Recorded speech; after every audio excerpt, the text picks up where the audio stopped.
camera deep under this oil rig, and they spotted this thing with these insane long appendages. Robert Kensington hit the water at 2 p.m., a man with a perfect safety record and nerves of steel. 45 minutes later, he was a broken man scrambling onto the deck of the Poseidon rig, demanding to leave forever. Why? Because the ocean went silent. The fish vanished, and in not unnatural void, a light appeared from the deep.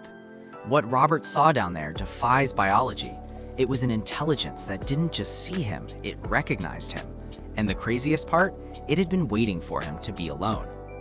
The zone of silence. The ocean is a deceptive beast. From the surface, specifically from the steel grating of a massive offshore oil platform like the Poseidon Industries rig, it looks beautiful. It is a vast, rhythmic expanse of golden crimson reflecting the low afternoon sun. But experienced divers know better. They know that beauty is just a thin skin covering a world that is hostile to human life. Robert Kensington knew this better than anyone. He was known as the ghost among the crew for a reason. He was quiet, methodical, and moved through crisis situations with a calm that was almost unnerving. He had pulled 3 men out of fatal entanglements in the last year alone, never raising his voice, never panicking. But on this humid Tuesday afternoon, the ghost was shaking. Robert stood in Captain Reeves's office, water pooling on the industrial gray carpet from his wetsuit, his chest heaving as if he had just run a marathon. He didn't just look scared, he looked undone. He slammed a piece of paper onto the metal desk with a wet slop. It was his resignation, effective immediately. Captain Reeves, a man with 20 years of salt and grit in his wrinkles, looked up from his coffee. He had seen guys crock before. The isolation of the rig, the pressure of the deep, the long shifts, it gets to people. Usually they break after a close call with a malfunction or a brush with a tiger shark. But Robert was the guy you sent in when everyone else was scared. Reeves pushed a chair toward him, trying to de-escalate the situation. He assumed it was nitrogen narcosis, the martini effect. It happens to the best of them. You go down too deep or stay too long and the nitrogen builds up in your blood, making you feel drunk, euphoric, or paranoid. You start seeing things that aren't there. But Robert wasn't drunk and he wasn't confused. He was terrified, with a clarity that cut through the room like a knife. He insisted he was sober. He insisted his mix was perfect. He had checked his gauges 5 times. He was exactly at 180 feet. The pressure was manageable. His mind was sharp. And that, he confessed, was the problem. He wished he had been hallucinating, because if he wasn't, then the thing down there was real. To understand why a man like Robert would walk away from a lucrative career in seconds, we have to look at the dive itself. It was supposed to be a routine inspection of the pipeline junction in Sector 7. Normally, this is a 2-man job. Safety regulations demand a buddy system, but Johnson, his usual partner, had called in sick with severe food poisoning. The corporate office was breathing Reeves's neck about pressure fluctuations in the line, terrified of a leak that could cost millions in fines.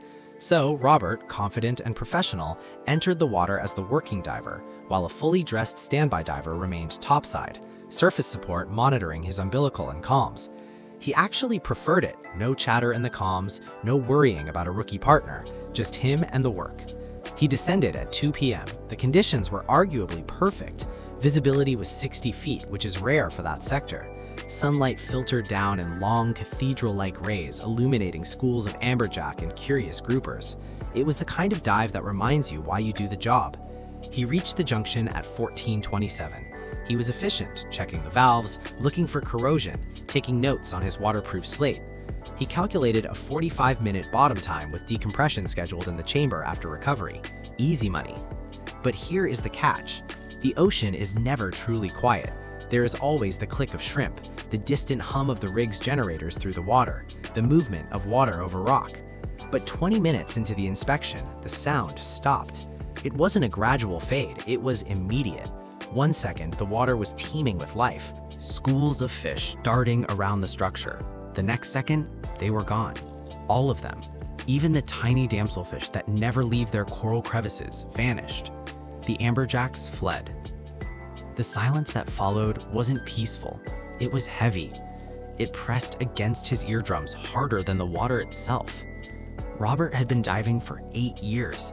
He knew that when the reef goes quiet, it means a predator is approaching. Usually a shark, maybe a pod of orcas. His instincts screamed at him to ascend, to get back to the safety of the cage or the surface. But his logical brain took over. He told himself it was just a current shift. He told himself not to be superstitious. So he forced himself to finish the checklist. He turned his back to the open ocean and focused on the bolts of the flange. And that is when he felt it. It started as a prickle on the back of his neck, that biological alarm system that humans have inherited from our ancestors who were hunted on the savannah. He felt exposed. He felt watched. Not just observed, but studied. He spun around in the water, sweeping his heavy dive light across the gloom. The beam cut through the blue-black water, illuminating suspended particles and distant rocks, but nothing else. There was no shark, there was no whale, just the empty, silent void. But the feeling didn't leave. It intensified. It felt like 1,000 eyes were fixed on his back. His heart rate monitor on his wrist began to beep, a soft, frantic rhythm in the silence. He was hyperventilating, burning through his air faster than he should. And that is where things went from unsettling to impossible. The geometry of fear. Most people don't realize how vulnerable you are at 180 feet. You are not at the top of the food chain anymore. You are an intruder in a hostile world. Robert decided to abort. He wasn't going to die for a paycheck. He reached for his radio button to signal the surface that he was coming up. He keyed the mic, expecting the familiar crackle of the surface support team.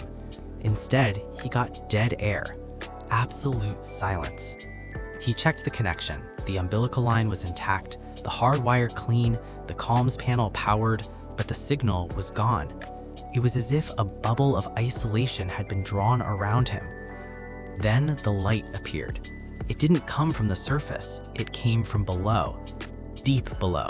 In the crushing darkness of the trench that ran beneath the pipeline, a soft pulsing glow ignited. It wasn't the erratic flash of a bioluminescent jellyfish or the chemical glow of plankton. This was a steady, rhythmic pulse, a blue-green luminance that felt intentional. It looked like the ocean was breathing, and it was rising. Robert watched, frozen, as the light grew brighter and larger. It was ascending at a speed that shouldn't be possible without creating a massive pressure wave. He slammed his hand on his buoyancy compensator, inflating his vest to lift him away. But his training kicked in. If he shot upward uncontrolled, the nitrogen in his blood would bubble out like a shaken soda, causing catastrophic decompression sickness. It would eliminate him just as surely as any sea monster. So he was forced to ascend slowly, agonizingly, while the thing beneath him raced to catch up. He looked down, and for the first time, he saw the source of the light. It wasn't a fish. It wasn't a submarine. It was about 20 feet across, a massive, shifting shape that defied description. Robert told the captain it was geometric. It seemed to be made of angles and planes that shifted and rotated like a kaleidoscope. Yet, it was organic. It had protrusions that might have been limbs or tentacles, but they didn't paddle or stroke the water. They simply shifted position, occupying new space without traversing the space in between. It was like watching a glitch in reality. The creature stopped about 30 feet below him. It just hung there, suspended in the water column, defying gravity and current. And then Robert saw the face. It didn't have eyes in the traditional sense, not like a vertebrate. It had a surface, a smooth, reflective area that seemed to absorb the light around it. And within that surface, Robert saw intelligence. He didn't just feel watched anymore, he felt known. The most terrifying aspect of this encounter wasn't the size of the beast, or the fact that it was unknown to science. It was the telepathy.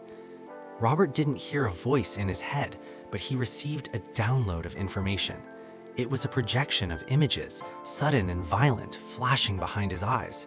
He saw the pipeline he was working on. He saw the support boat. He saw the faces of his crewmates, Captain Reeves, Garcia, Johnson, Peters. But he saw them from a specific angle, from below, looking up through the water. This thing hadn't just stumbled upon him. It had been watching the rig for weeks. It had been stalking them. Robert realized with horror that the dreams he had been having, the nightmares of drowning, the shadows in the corner of his eyes during night shifts weren't stress. They were symptoms of this creature's proximity. It was a siren song, but visual. The creature's eyes, those shifting pools of light, were hypnotic. During his first stage decompression stop, he had to hold on to the anchor line with both hands because a part of his brain, a lizard brain instinct, wanted to let go. It wanted to swim down. It wanted to touch the light. The creature was inviting him. He hung there through the long minutes of mandatory stops, which felt like 3 lifetimes. The creature mirrored him. It waited. It shimmered with an oil-slick iridescence. It showed him more images. He saw himself. He saw his own face distorted by the water looking down. The creature was showing him that he had been marked. "These are my waters," the message seemed to say, "and you belong to me now." When Robert finally cleared his final stop and was recovered topside, gasping for the humid, oily air of the real world, he scrambled up the ladder like a man possessed. He didn't look back until he was on the grating. When he peered over the edge into the deep blue water, he could still see it, a faint, fading glow slowly sinking back into the dark. It hadn't chased him away. It had let him go, and that was almost worse. Empty bunks. Back in the office, Captain Reeves was pacing. The skepticism was melting away, replaced by a cold knot of dread in his stomach. He wanted to write Robert off as crazy, but the details were too specific. The description of the silence, the geometric movement, the telepathic flashes. And there was one detail that Robert mentioned that turned the captain's blood to ice. Robert had mentioned Johnson. Johnson was the diver who had called in sick that morning, forcing Robert to dive alone. Robert had asked, "Why did Johnson really call in sick? Did you see him?" Reeves paused. He realized he hadn't. He had received a message through Garcia, the comms officer. Johnson had said he was vomiting, that he would be in his bunk all day, but no one had physically laid eyes on him since the night before. "Call him," Robert urged, his voice trembling again. "Ask him if he's been having dreams. Ask him if he felt watched." Reeves grabbed the phone and dialed Johnson's quarters. It rang and rang and rang. No answer. He tried the cell phone, straight to voicemail. The silence in the office was suddenly as loud as the silence in the trench. Reeves grabbed his radio. "Garcia, this is Reeves. I need a visual on Johnson. Go to his quarters, knock down the door if you have to." The minutes that followed were excruciating. Robert stood by the window, staring at the darkening sea, refusing to look at the reflection in the glass. Finally, the radio crackled. Captain Garcia's voice was small, frightened. "The room is empty. The bed hasn't been slept in, and his gear is gone." Reeves dropped the radio. Johnson's gear was gone. A man with food poisoning doesn't take his dive gear. A man with food poisoning doesn't disappear off a rig in the middle of the ocean without a boat. "Yesterday," Robert whispered, "I saw him heading to the equipment bay around 2100 hours. He looked vacant, like he was sleepwalking. I asked him if he was okay, and he just stared right through me." The implication hung in the air like toxic smoke. The creature hadn't just marked Robert, it had marked Johnson too. And Johnson wasn't as strong. Or maybe Johnson was just the first. "What about Peters?" Robert asked suddenly. Reeves felt his heart stop. Peters was another diver who had gone missing 3 days ago. The official report said he had taken emergency leave for a family crisis on the mainland. A supply boat had picked him up, or at least that was the paperwork. But Reeves tried to remember if he had actually seen Peters get on that boat. He remembered signing the paper, but he didn't remember the goodbye. "Check on Peters," Reeves barked into the radio. "Verify his transport. Call the mainland." 10 minutes later, the answer came back. There was no record of Peters arriving on the mainland. The supply boat captain said Peters never boarded. His room on the rig was checked. Empty. Gear missing. They weren't quitting. They weren't sick. They were going into the water. The harvest. The reality of the situation crashed down on them. This wasn't a biological encounter. It was a harvesting. The creature down there, the geometric light in the abyss, was luring them in one by one. It used the dreams, the paranoia, and the hypnotic flashes to break their minds until they walked willingly off the edge of the platform and into the dark. Johnson had gone last night. Peters 3 days ago. Who knew how many others? Robert had survived because he resisted. When he was down there face to face with it, he felt the pull. He admitted to the captain that he wanted to touch it. He wanted to merge with that impossible light. But his fear, his survival instinct, was just slightly stronger than the hypnosis. He had fled.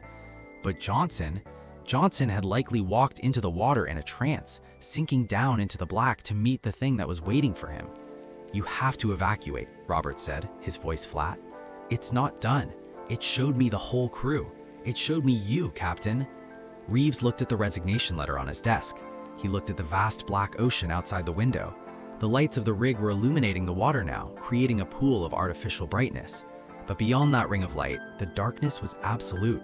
And somewhere in that darkness, 2 of his men were gone, likely taken by something that defied physics. "Get to the chopper," Reeves said quietly. "Supply run leaves at first light. You're on it." Robert didn't argue. He grabbed his bag. He didn't say goodbye to the crew. He didn't pack his clothes. He just took his wallet and his passport. He wanted to be as far away from the ocean as possible. He wanted to go to the desert, to the mountains, somewhere where the water couldn't reach him. As he walked out onto the deck to head to the helipad, the wind was whipping the waves into a frenzy. Robert made the mistake of looking down one last time. Through the metal grating of the walkway, far below in the churning black water, he saw it.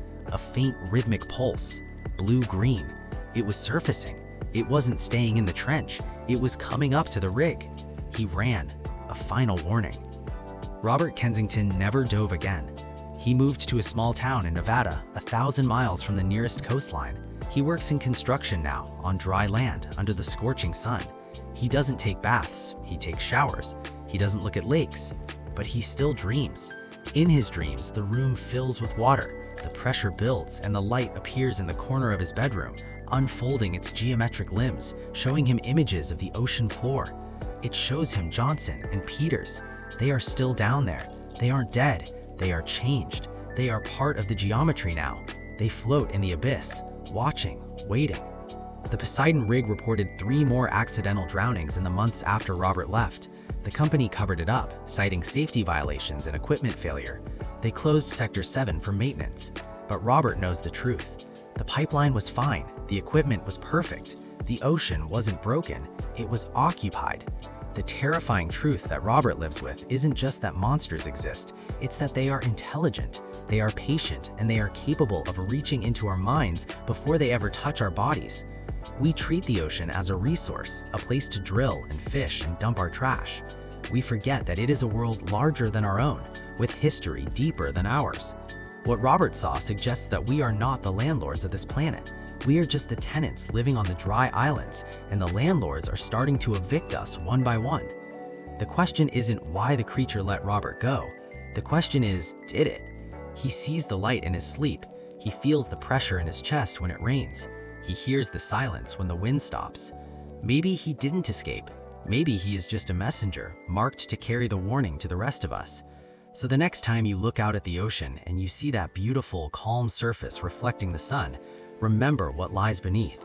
Remember the silence. Remember the geometry. And if you ever feel that prickle on the back of your neck, that feeling that something is watching you from the deep, don't look, just run. Because once it marks you, it never stops calling. If these creatures have been down there for millions of years, watching us, learning us, and they are only revealing themselves now, what has changed? Why are they rising? Are we looking at a random encounter, or are we looking at the beginning of an invasion from below? If you heard the siren song from the deep, do you think you would be strong enough to swim away? Tell us in the comments below. And if you enjoyed this story, hit the like button and subscribe for more deep sea mysteries. Thanks for watching.